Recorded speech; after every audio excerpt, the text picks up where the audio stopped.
μια διαχρονική παρέα που ευτυχώς δεν υπάρχουν χώρες. Γιατί και ο αλλιώς τι θα μπορούσε να υπάρχει.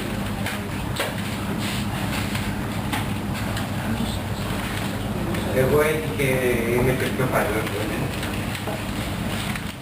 Και έζησα εκείνα τα χρόνια μέσα σε αυτό το χώρο, σε μια διαρκή αμφισβήτηση, σε μια διαρκή επανάσταση, σε ανθρώπους επαναστατημένους. Ήταν η γενιά μετά το Μάιο του 1968.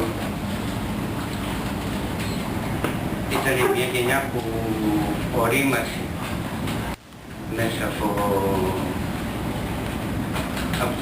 από τα μανιφέστα που ερχόταν παλιότερα, που έβγαλε τις καινούργιες ιδέες, που τις γέννησε, που και που μετά δεν υπήρξε κάτι καινούργιο.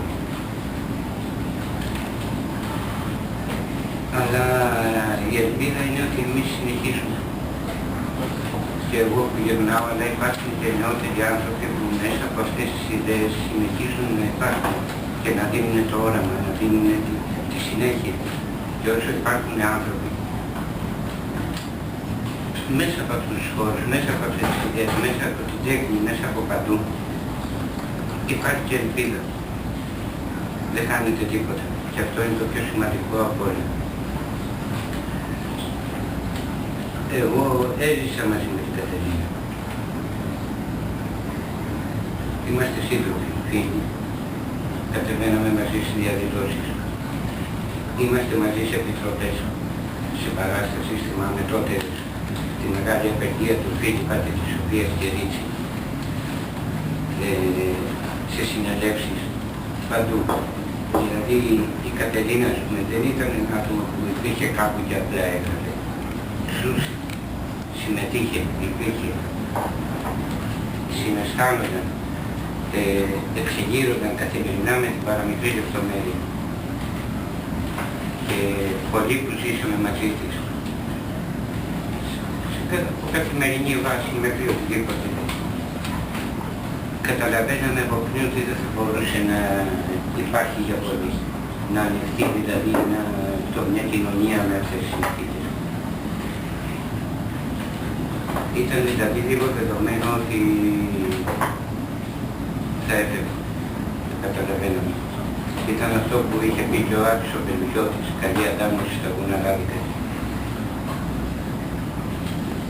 Αυτοί οι άνθρωποι, οι εξεγερμένοι άνθρωποι, επαναστατημένοι, γιατί άλλο επαναστατικός, άλλο επαναστατημένοι, δεν μπορούν να ζήσουν για πολύ μέσα σε ένα τέτοιο κόσμο. Εγώ την έζησα από οπουδήποτε. Και πολλοί άλλοι. Και τη νιώσαμε. Όταν κατεβαίναμε στις διαδηλώσεις δεν κατέβαινε για να αποσυρθεί ήσυχα. Πέταγε Μολότοφ, όπως Μολότοφ πετάγανε τη στίχη της και τα ποίηματά της. Τα ποίηματά της ήταν Μολότοφ. Όταν με κάλεσε ο Αντώνης ο Ποσκοίτης που θα έκανε το ντοκιμαντέρ, φοβήθηκα λίγο. Ήταν εποχή που αναρτούσαν τις εικόνες. Και για τον Άσιμο, για την Κατερίνα, για όλους ας πούμε και αυτό. Και λέω, όχι ρε παιδιά, φτάνει πια. Πρέπει να συνεχίσουμε αυτό που κάνανε. Δεν είναι εποχή για... Αλλά τελικά δεν είχα δίκιο εγώ. Ο Αντώνης ο Προσκοίτης που έκανε αυτή την ταινία έσκυψε πάνω στην Κατερίνα. Το έκανε αγαπημένα. Και έκανε κάτι πολύ καλό και ανθρώπινο. Και αυτό θα το δείτε σε λίγο. Το θέμα όμως δεν είναι αυτό. Για μένα το θέμα είναι το ουσιαστικός. Να συνεχίσουμε εμείς.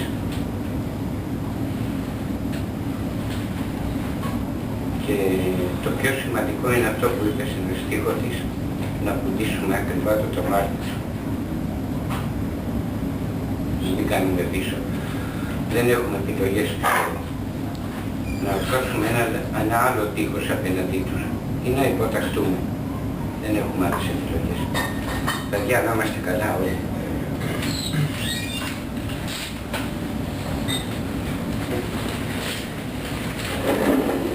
Ευχαριστώ.